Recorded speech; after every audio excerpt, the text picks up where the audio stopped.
Hello there, I'm answering to a fan request, specifically on how to use Renata's ultimate. Now note, Renata's ultimate can be used in many different ways. So let's get straight up into it.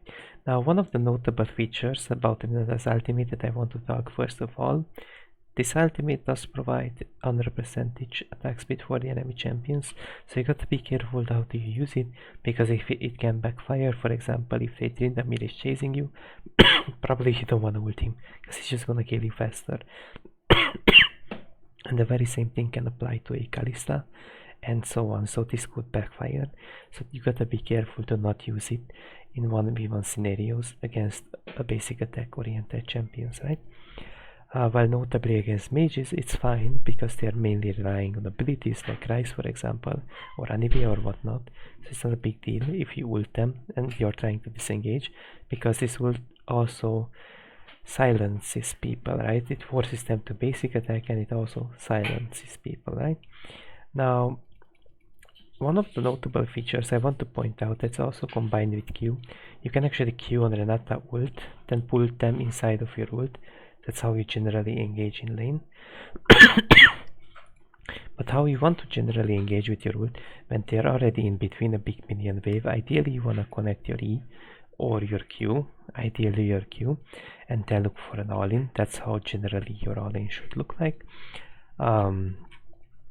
So aim to just like pretty much just like connect a Q ultimate, pull them inside of your ultimate, and ideally in between a minion wave. It would be a preferable place, of course, right? Now, another notable feature is, of course, a little bit I'm gonna go into matchup specifics. For example, into Jhin, it's a bit more preferable to ult him when he has two shots left, or ideally one, right? Which would allow you to get the empowered shot in the squishy enchanter, such as Nami or Lulu, which would be really valuable in an all-in instead of ulting Jhin when he has like 4 bullets up, right? While another notable feature I want to talk about, you can ult flash on Renata, and so what does ult flash allow you to do? You can redirect your ultimate in case you want to flash your ult. For example, let's see, like normally this wouldn't be in range, right? But if you flash downwards, suddenly it is in range, right? But often how you want to ult as well, if you're facing champs with ghost or champions that can sort of dash through you, if you ever get to in close situations, you can ult and flash backwards to trick them, right? That's like one of the easier ways to trick people.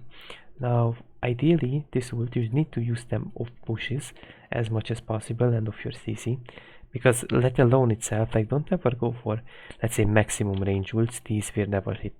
Like your opponents needs to be bad, but these don't hit, you know, these just don't hit. Alright, but let's move on. As I said, this ultimate does actually scale quite a lot with the minions leveling up a little bit, getting extra stats with the more and more time passes, so eventually the minions will actually hurt when you ult the enemy champion and they're in between a wave. While it also scales with the enemy champion's levels, not only with your own level, your ultimate, because the more damage they have, simply said, the more damage they're gonna deal. Another notable feature I forgot to mention about your ult, don't ult the Jhin when he's reloading, because you'll not get value out of it. It's just a simple thing, I know, but same thing to Graves and many other champs. Okay, but how do you use this ultimate?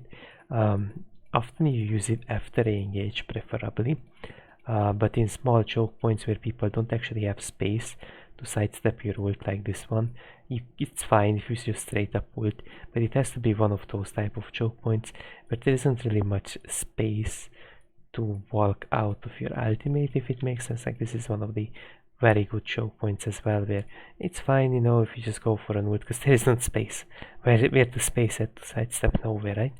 So it can be fine in some case scenario, in some terrains, right? Now, ideally, you often use this ultimate not necessarily as an engage, but counter attack when they have hard engaging champs, like one of the more basic ones, such as Malphite. So let's say here is the enemy team, right? Here is my team. Maybe Malphite wants to ult me, my AD carry, and so ideally you wanna ult towards the enemy team as much as possible. when Malphite's ult in, which sort of nullifies Malphite's ult in a way, because Malphite's ult knocks up for how much? 1.25 seconds, right? And Renata's ult at level 11, of course, lasts 1.75 seconds, right? So if you ult the enemy team away, that's really great, right? Ideally, you shouldn't angle it towards Malphite, towards the enemy team, ideally, but often you will clip Malphite as well, of course. Now, from the other hand, you can also be even more trickier. Let's say Malphite ults in, or maybe some other champion just like engages with your dash. You can even like ult, flash through Malphite's thing, Q, look for an E, W ready carry, so you can be very tricky with your flash, right? When it comes to using your ultimate correctly. Lane, I already talked about. More than often you wanna engage of pushes, or more than often you wanna like use your Q or E before you ult, of course. And definitely watch out for, of course, like reloading champs like Jhin and Draven preferably should have 2 axes in his hand when you ult him, of course, instead of ulting him and he drops the axes because he can't catch them because of your ult. That's just an example, of course. So definitely aim to use them, and they also use some type of empowerments. That's the preferable way to ult. Or for example, Twitch just came out of invisibility, just generic. I'm gonna just tell you guys just generic like bot lane duos. You're gonna see like Twitch to do very generic ones, right? Ideally Twitch comes out of his invis, right? And then he gets WE'd by Lulu. Ideally, if you can get a good R angle, you should definitely ult in when the AD carry is overbuffed, or another situation. Jinx, a very generic AD carry. Ideally, Jinx has to have like 3 minigun stacks before minigun stacks, right? Before you ult in, but you can also ult in when they have some lethal tempo stacks as well, if you wanna be even more tricky. But usually you wanna use ult in preemptively, so you can actually all in with your AD carry. Is there anything else to talk about when it comes to Renata's ultimate? I didn't really mention, maybe I didn't mention, but this ult doesn't only, it taunts people basically to attack their own champions, which also silences them, right? So it's a great tool to just like deal with mages as well in some sense, right? But you can't use any of your abilities, of course, in your ult animation, if it does matter. But for example, you can exhaust right in your ult animation, so you can find a more accurate angle. Now exhaust is also a generic Renata thing, you know. You can exhaust before your ult or when you cast it, it doesn't matter.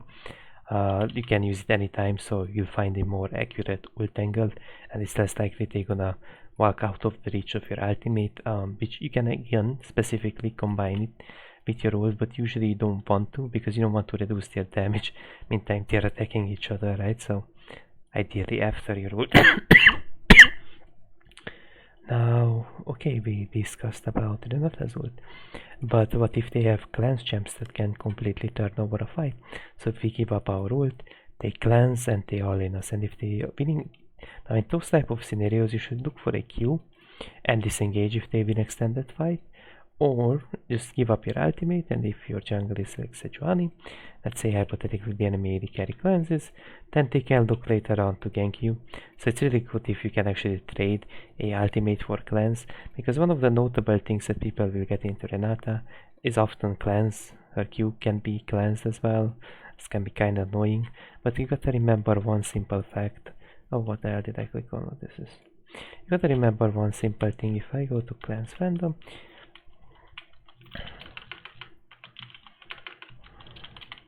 right, if I go really quick to the cleanse fandom, we can see that the cleanse itself has a 100, oh actually 210 cooldown, so generally speaking,